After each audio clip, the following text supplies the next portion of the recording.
ప్రజాస్వామ్యమా పరడవిల్లు, ఓ రాజ్యాంగమా మాకు మంచి బుద్ధిని ప్రసాదించు.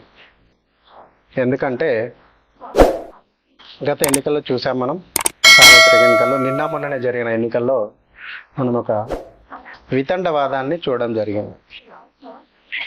అధికార బీజేపీ పార్టీ రాజ్యాంగాన్ని రద్దు చేస్తుందట అనే ప్రచారం విపరీతంగా సాగింది. సరే, రాజకీయాలంటే ఒకరినొకరు విమర్శించుకోవడం, వారు ఈ తప్పు చేశారు వీరు ఆ తప్పు చేశారు అనుకోవడం అది సహజం. మనం దాని గురించి మాట్లాడాల్సింది కూడా పెద్దగా ఏముండదు. కానీ మన ప్రజాస్వామ్యంలో మన రాజ్యాంగం ఇచ్చిన హక్కులతో కొన్ని విపరీతాలు కూడా జరుగుతాయి. అది ఏంటిది అంటే, ఈసారి జరిగిన సార్వత్రిక ఎన్నికల్లో ఇద్దరు నిందితులు అనేక అత్యంత తీవ్రమైన నేరారోపణలు ఎదుర్కొన్న ఇద్దరు వ్యక్తులు లోక్సభకు ఎన్నికవడం జరిగింది. అందులో వీరిద్దరు చేసిన సామాన్యమైన నేరాలు కాదు, వేర్పాటువాద నేరాలు. అంటే ఈ సందర్భంగా వారి గురించి ఎందుకు మాట్లాడుకోవాల్సి వస్తుంది ఇక్కడ అంటే, చట్టసభలు అంటే లోక్సభ, అసెంబ్లీ ఇవన్నీ మన రాజ్యాంగాన్ని గౌరవించి ప్రజాస్వామ్యం మనకిచ్చిన హక్కుల ప్రకారంగా రాజ్యాంగబద్ధంగా లోక్సభలకు రాజ్యసభలకు ఎన్నికై చట్టాలను అంటే ఈ దేశాన్ని సార్వభౌమత్యాన్ని కాపాడుతామంటూ ఎన్నికయ్యే సభ్యులు వీళ్ళంతా. కానీ ఇక్కడ విచిత్రం ఏమిటంటే, ఈ ఎన్నికయ్యే సభ్యుల బ్యాక్గ్రౌండ్ కనుక మనం చూసినట్లయితే వీరు ఏమాత్రము ఈ మన దేశపు సార్వభౌమత్యాన్ని కూడా అంగీకరించిన వ్యక్తులు, అదేవిధంగా ఇక్కడ ఉన్న రాజ్యాంగాన్ని కూడా గౌరవించని వ్యక్తులు, అదేవిధంగా ఈ దేశంతో మేము విడిపోతామంటూ ఉద్యమాలు నడిపిన వ్యక్తులు. ఇటువంటి వారు కూడా మన ప్రజాస్వామ్యం కల్పించిన హక్కు, మనకు రాజ్యాంగం కల్పించిన హక్కుల మూలంగా జైల్లో ఉండి కూడా వారి తరఫున ఇంకొకరు నామినేషన్ వేసి గెలిపించడం జరిగింది ఇక్కడ ప్రజలు. అదండి మన రాజ్యాంగము, ప్రజాస్వామ్యము మనకు కల్పించిన ఒక రకమైన మంచి వాతావరణమే, కానీ విపరీతార్థాలకు దారితీస్తున్న ప్రజాస్వామ్యం. అయితే ఇక్కడ వారి గురించి మనం మాట్లాడుకుందాం. పూర్తి వివరాల్లోకి వెళ్ళే ముందు మా జనం గొంతును ప్రతి ఒక్కరూ సబ్స్క్రైబ్ చేయండి, అదేవిధంగా లైక్ చేయండి, షేర్ చేయండి, మీ బంధుమిత్రులకు కూడా మా జనం గొంతును పరిచయం చేయండి. ఒకవేళ ఈ కంటెంట్ కనుక మీకు నచ్చినట్లయితే మీ అభిప్రాయాలను నిర్మోహమాటంగా కింద కామెంట్స్లో తప్పకుండా తెలియజేయండి. జనం గొంతుకు స్వాగతం. నేను మీ అనిల్ దేశాయ్. ఓకే, ఇక మన వార్తలోకి వెళ్దాం. ఈ యొక్క మనం మాట్లాడుకునే ఈరోజు అంశం ఏంటిదంటే, మనకు అమృత్పాల్ సింగ్ మరియు అబ్దుల్ రషీద్ షేక్ వీరిద్దరి గురించి మనం ఈరోజు మాట్లాడుకుందాం.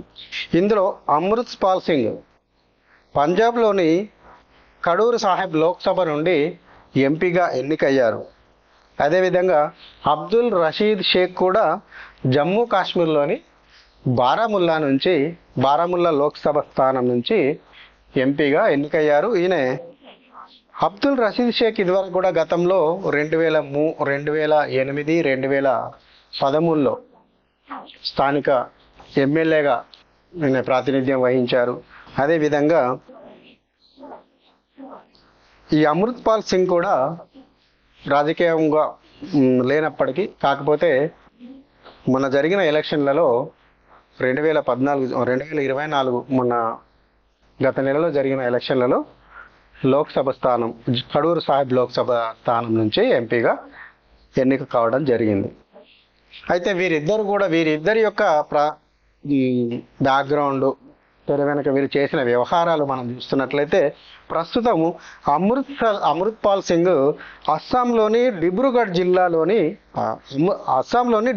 జైల్లో ఆల్రెడీ జైల్లో ఉన్నారు.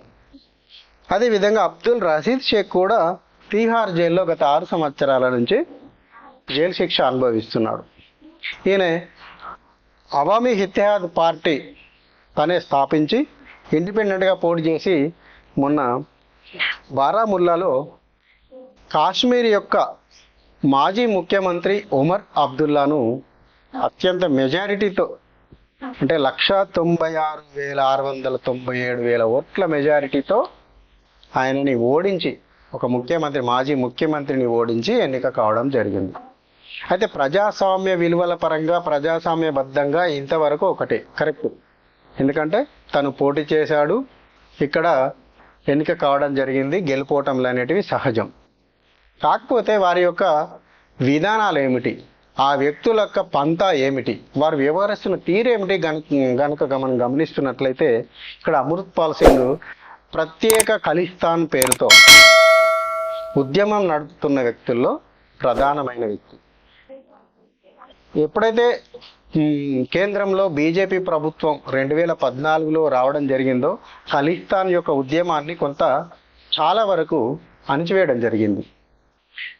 ఎందుకు అంటే కొన్ని తెలియని పరిస్థితుల్లో భింద్రన్ వాలే ఆయన ఇంతకుముందు ఒక ఖలిస్తాన్ యొక్క ఉద్యమ పితామహుడు, ఆయన యొక్క ఎన్కౌంటర్, ఆయన యొక్క మరణం సంభవించడంతో కొంతకాలం ఈ పంజాబ్ యొక్క ఖలిస్తాన్ ప్రత్యేక వేర్పాటువాద ఉద్యమం మూలన పడింది. ఆ ప్రత్యేక వేర్పాటువాద ఖలిస్తాన్ ఉద్యమాన్ని భుజాలకెత్తుకొని తను అమృత్పాల్ సింగ్ అనే వ్యక్తి ఉద్యమాన్ని నడిపిస్తున్నాడు ఇప్పుడు ప్రజెంట్గా. దానికి భింద్రన్ వాలే 2.0గా తను చాలాసార్లు చెప్పుకోవడం జరిగింది. అదేవిధంగా ఇక ఈ అబ్దుల్ రషీద్ షేక్ కూడా గతంలో ఈయన స్వగ్రామం కూడా పాకిస్తాన్కు మన భారత్కు సంబంధించిన బార్డర్కు దగ్గరగా ఈయన గ్రామం ఉంటుంది. అందుకని చెప్పి ఈయనకు ఎక్కడైతే మిలిటెంట్లు కానీ మా ప్రత్యేక వేర్పాటువాద ఉద్యమకారులు కానీ చాలా కాలం, నేను ఇంతకుముందు కూడా ప్రభుత్వ ఎలక్ట్రికల్ ఇంజనీర్గా చేస్తూ తను ప్రభుత్వ వ్యతిరేక కాశ్మీర్ అనుకూల, అంటే వేర్పాటువాద ఉద్యమ కార్యకర్తలతో సంబంధించిన టెర్రరిస్టులతో ప్రత్యేక సంబంధాలను గడుపుతూ ఉద్యమాలలో పాల్గొనడం జరిగింది. అదేవిధంగా ఈయన 370 అధికారులు ఎప్పుడైతే కాశ్మీర్కు మనం కేంద్ర ప్రభుత్వం రద్దు చేసిన వెంబడి అరెస్ట్ అయిన వారిలో అత్యంత తీవ్రమైన నేరారోపణలు కలిగిన వ్యక్తుల్లో ఈయన కూడా ప్రధానమైన వ్యక్తి. ఎందుకంటే ఈయన గారు కాశ్మీర్ వేర్పాటువాద ఉద్యమకారులతో కలిసి పనిచేయడమే కాకుండా వారికి నిధులు సమీకరించడంలో ప్రత్యేక పాత్ర పోషించాడనేది ఈయన మీద ఉన్న నిందారోపణ. ఈ ఆరోపణలపై ఇప్పుడైనా తీహార్ జైల్లో గత 6 సంవత్సరాలుగా ఉన్నాడు ఉపా చట్టం కింద. ఈ ఉపా చట్టం యొక్క ఒకవేళ ఎవరైనా ఉపా చట్టం కింద అరెస్ట్ అయితే వారికి బెయిల్ దొరకడం అనేది చాలా కష్టమైన విషయం. అసలు జీవితాంతం కూడా వారి యొక్క మోపబడిన నేరం అత్యంత ఎంత తీవ్రమైనది అయితే అన్ని కాలాల పాటు విచారణ లేకుండా, ఎలాంటి కోర్టుకే తీర్పులు వెలువడించకుండా కూడా కోర్టుల్లోనే జైల్లోనే ఉండగలిగే అంత కఠినమైన చట్టం. ఆ చట్టం కింద అరెస్ట్ అయిన వారిలో వీళ్ళిద్దరు ఉన్నారు. వీళ్ళిద్దరు కూడా ఇప్పుడు ప్రస్తుతం జైల్లో నుంచే పోటీ చేయడం జరిగింది. పోటీ చేస్తూ అత్యంత మెజారిటీతో ఖలిస్తాన్ ఉద్యమకారులుగా అమృత్పాల్ సింగ్, కాశ్మీర్ వేర్పాటువాద ఉద్యమకారునిగా అబ్దుల్ రషీద్ షేక్ ఈయన కూడా ఎన్నిక కావడం జరిగింది. అంటే ఒకవైపు మనం మాట్లాడుకునే అంశాల్లో ప్రజలు కూడా ఏ విధంగా మోసపోతున్నారనే అంశాన్ని కూడా మనం చర్చించుకోవాల్సిన అవసరం ఉంది. ఇప్పుడు ప్రజలు కూడా ఇక్కడ వీరి సానుభూతి, జైల్లో ఉండడం మూలంగా సానుభూతి తదితర కారణాల వల్ల ఈయన గారికి ఓట్లేసి గెలిపించడం జరిగింది. కానీ ఈయన ఎంత తీవ్రమైన నేరారోపణలు ఎదుర్కొంటున్నారు అన్నది ప్రభుత్వం కానీ ఇతర ప్రతిపక్షాలు కానీ ప్రజలకు వివరించడంలో ఫెయిల్ అయ్యాయి. ఎందుకు అంటే ఒక బీజేపీ ప్రభుత్వం తప్ప ఈ దేశాన్ని ఒక్కటిగా ఉంచాలనే ఆలోచన ఏ పార్టీలకు లేదనే అంశాన్ని చాలాసార్లు మనం మాట్లాడుకోవడం జరిగింది. కొన్నిసార్లు ప్రత్యేకంగా ఉద్యమాల పేరుతో చేస్తున్న వ్యక్తులకు ప్రత్యేకంగా కూడా హక్కుల పేరుతో, విచారణల పేరుతో అసలు ఎలాంటి కేసులు నమోదు చేయకుండా కూడా వారిని కాపాడే ప్రయత్నం గత ప్రభుత్వాలు చేశాయని, ఇంకా కూడా వారికి మద్దతుగానే వీరు మాట్లాడుతూ వ్యవహారాలు నడిపిస్తున్నారని చెప్పి మనం ఈ సందర్భంగా అనుకోవచ్చు. ఎందుకని ఇది ఎంతవరకు సబబు అంటే, ఒక దేశ సార్వభౌమత్వాన్ని కించపరచడం అనేది రాను రాను రాబోయే కాలంలో అంటే ఇలాంటి వ్యక్తులు, ఇలాంటి ప్రమాదకరమైన వ్యక్తులను చట్టసభల్లోకి పంపించడం ద్వారా అంటే దేశానికి రాబోయే ప్రజలకు, రాబోయే భావి తరానికి మనం ఏ రకమైన సందేశాన్ని ఇస్తున్నాం అనేది ప్రతిపక్షాలు కూడా ఆలోచించాల్సిన అవసరం ఉంది. కానీ ఎలాంటి ఆలోచనలు లేకుండా వారు తమ సొంత లాభము లేదా తాత్కాలిక రాజకీయ అవసరాన్ని మాత్రమే చూస్తూ